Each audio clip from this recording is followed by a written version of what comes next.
welcome to this songwriting ideas lesson. I'm actually going to use one of my songs because A, no copyright issues, and 2, I had a very specific way of writing, and I tend to have a kind of specific way of writing songs whenever I come up with ideas. One of the tools for songwriting that I use, one of my main tools, is EasyDrummer, which is a drum software from a company called TuneTrack. This is EasyDrummer 2, so it is so versatile and really indispensable for when you want to sit and write songs. You can basically demo any of these grooves. You can download MIDI packs. For example, I've got a MIDI pack from Matt Garska, who plays drums in Animals as Leaders, and you can just basically demo any of these grooves that you like. Okay, so once you find something you like, you can then drag and drop. It is as simple as that. You drag and drop into your song. So if you've got an idea for a song, even a riff, excuse me, I'm very riff based when it comes to songwriting. So if I get a good riff, I'll tend to sit and run with that and expand on it. So I had a riff which I built into a song, and I used EasyDrummer to help me compose the song. And the riff is this.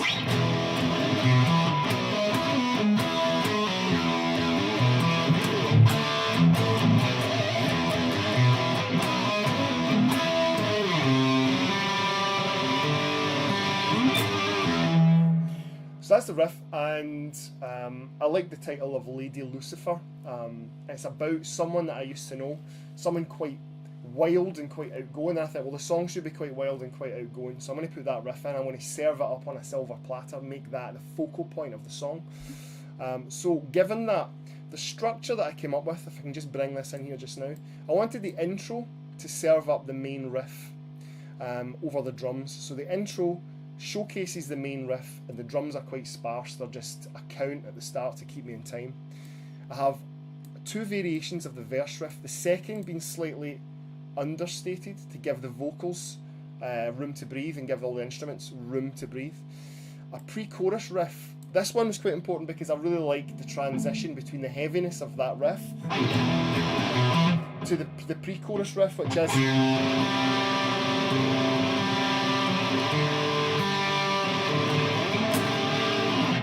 so that's the one that I wanted to use. That's the pre-chorus riff. So it goes from C to D, then back in. The key of the song is in E major. So I take into account all the notes in E major, especially the major third. It's good to know a bit of theory because it's going to help you as a songwriter.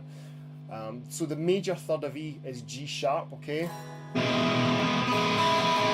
If we compare that to the E minor chord, you'll notice it's far less happy, far less chipper, right? So the G sharp, that's going to have to figure in, and I wanted to make sure that I paid attention harmonically to the structure of the song. And also the sixth of any harmonized progression, the sixth of any major scale is your relative minor. So in E, that gives us C sharp. So C sharp, once I had that riff, I figured out theoretically what could be done with it. So C sharp minor is your relative minor. So over E, the C sharp minor scale is harmonically correct to play. So I'm a big proponent of the minor pentatonic scale. So your minor pentatonic position in a standard tune guitar is at the 9th position, and that riff is comprised of notes from the C sharp minor pentatonic.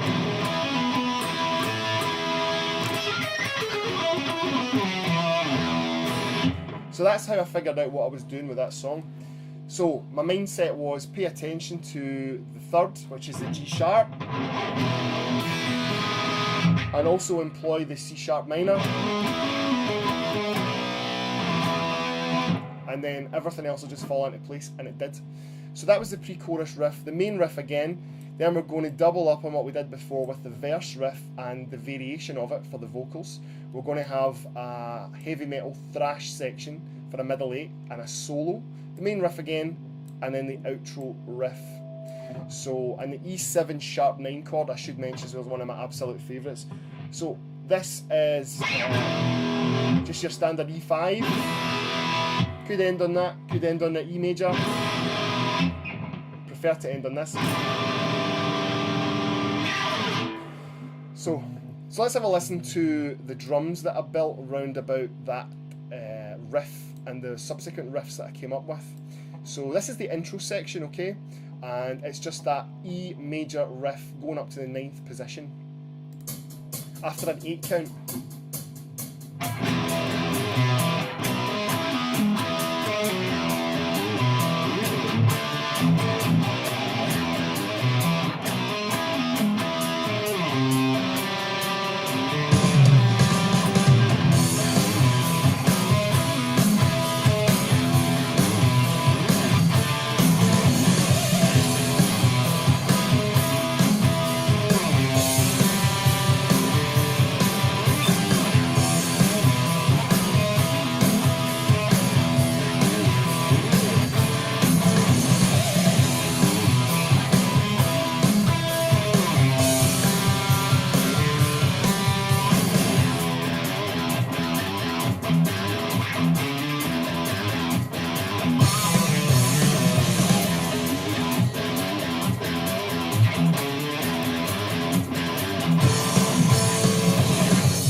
So I'm just going to stop it there. That was riff 1. So this is we're going to set the groove up now. We've got the main riff.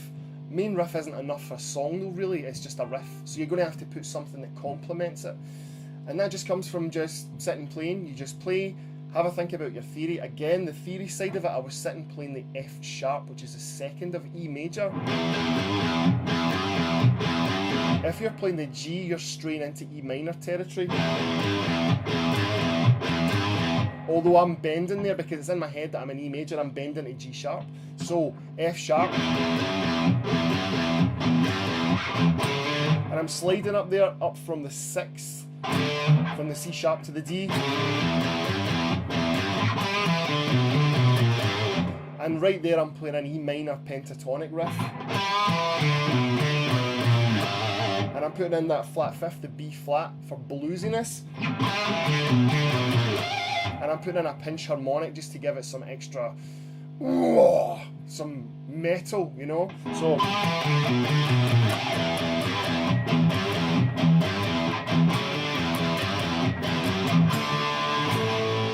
I'm bringing the drums back in here with that D power chord. Just a D5 and then an E5. Then we're back into that riff 1, the first variation.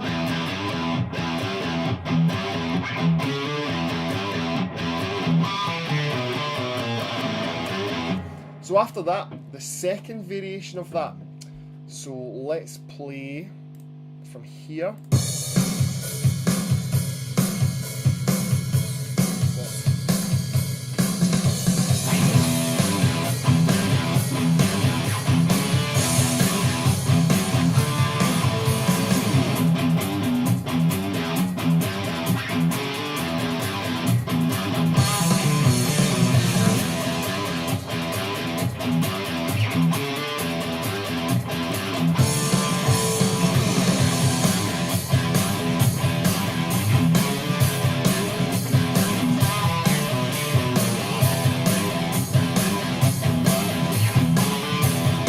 Second variation coming up. Vocals in here.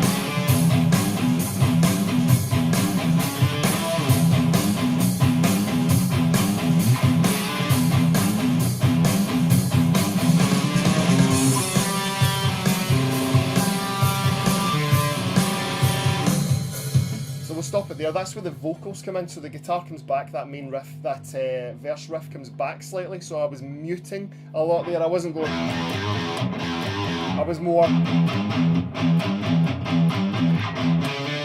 So it was held back, so the vocals could really come in. Then after that, we go into the pre-chorus riff. So I'll just bring that in there. That is the melodic, the C. This with the raised 4th, it's got a sharp 4th in it, so it's got an F sharp. C, F sharp, and G arpeggio.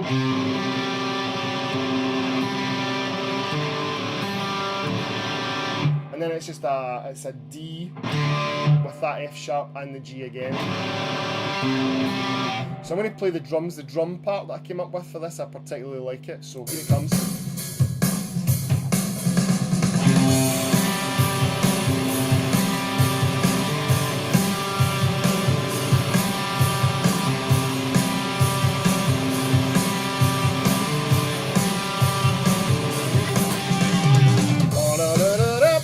Then we're back into the main riff again.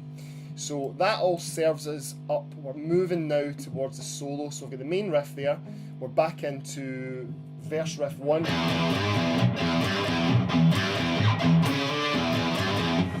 And then we're into the verse riff 2, second variation of it.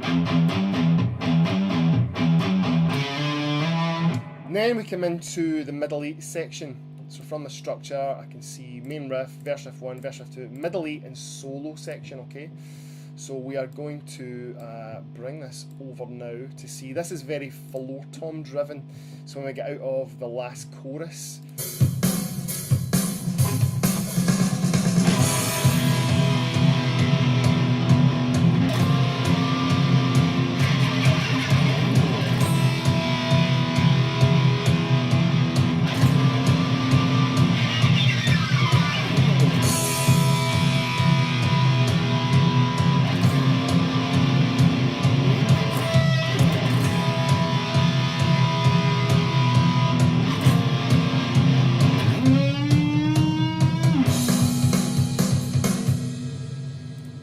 so that was us coming up now to the thrashy section, the next part of it, so where the solo was going to go. So the floor tom section for the middle 8 is an E5 power chord. I, as a young guitar player, found that Joe Satriani did that a lot. So he'd play what you would think would be a normal E chord, but he would mute the G string, which would just give you a much airier version than this. Like, so your E, sorry. Right. It sounds quite two-dimensional, but this one, there's a harmonic touch to it that's just, it's got the E and the B, the fifth and the root together. Right. And then we're playing the flat fifth, the B flat power chord with the F in the bass to give it some added grunt and some pick scrapes, okay? So now we're about to come into the thrashy heavy metal section after that.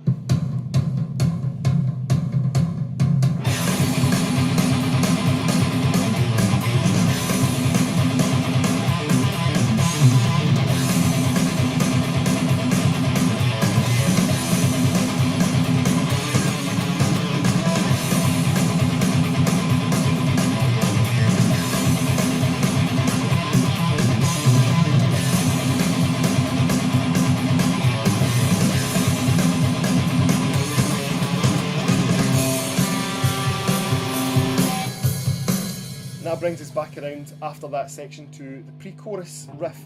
So the heavy metal bit, yes, was so you're sitting on your E string, 16th notes, okay, and the other notes that I'm putting in there, the riff. So I'm playing a B flat, B flat pull off, or B flat picked A actually, pull off. So slowly it would be B flat, A, 2 Gs, and the second time we go to the F.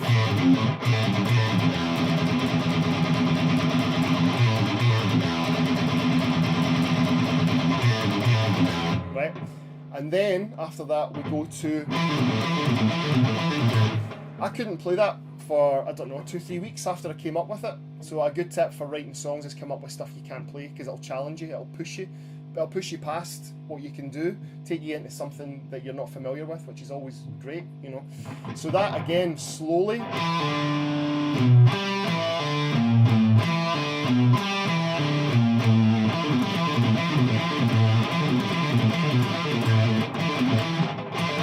So you're actually doing a bit of string skipping once you get to that B and the low E string. You're going up to the E on an upstroke, sorry, you're going up to the D, 5th fret with an upstroke. Again, flat fifth, the blues note, the B flat to the A. And then we're going back around.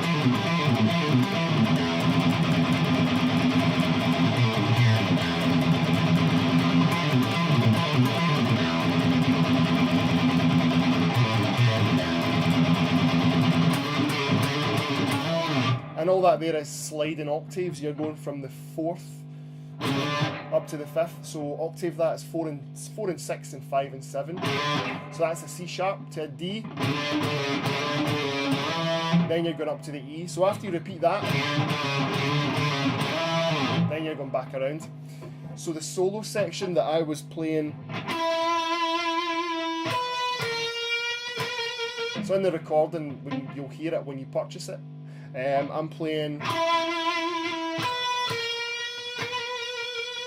So again, the use of the flat fifth, the blues scale. So you're playing an E there with vibrato. You're playing a B on the 12th fret in the B string to the 11th fret.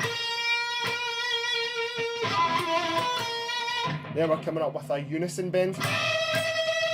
So that's 15 on the B and 12 on the high E. Now I'm coming up with something, I'm playing a lead part, okay, after that.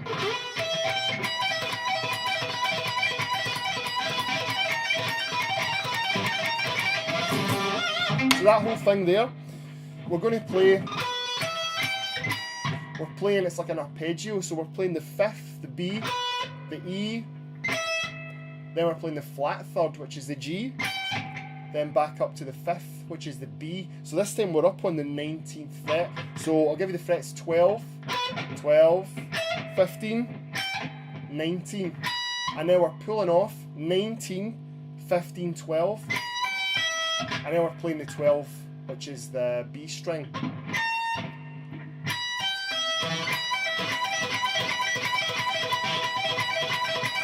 Now we play the B flat, so come down from 19 to 18. Right, so we do that like for 2 bars. 2 more. Then we're playing an E blues scale.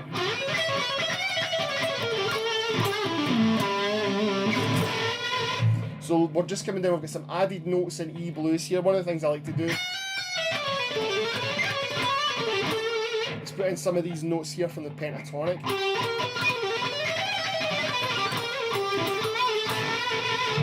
So, I don't remember exactly what I did, but then again, it worked at the time and that's the take that I liked.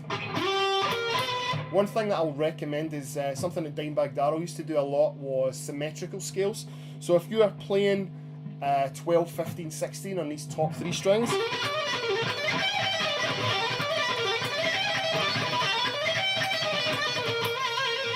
so all we're doing is we're just hammering on and pulling off. So make it a 6-note exercise. 1, 2, 3, 4, 5, 6. Then chuck in some extra notes.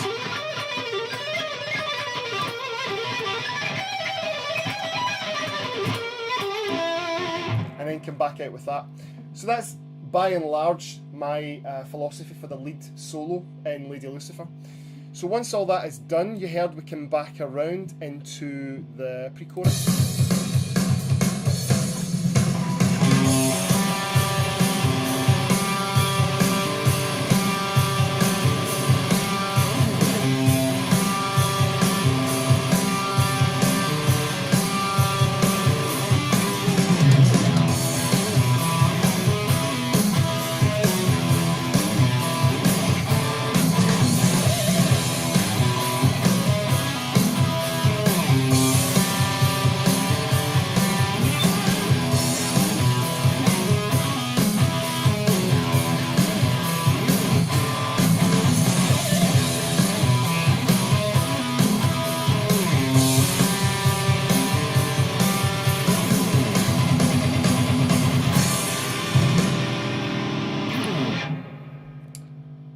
And that is the song Lady Lucifer. The outro section there was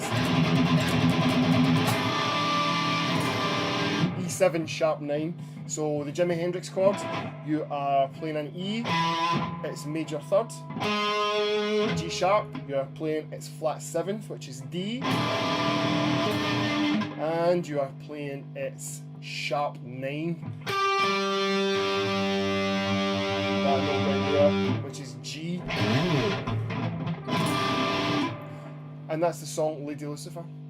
Cheers for watching.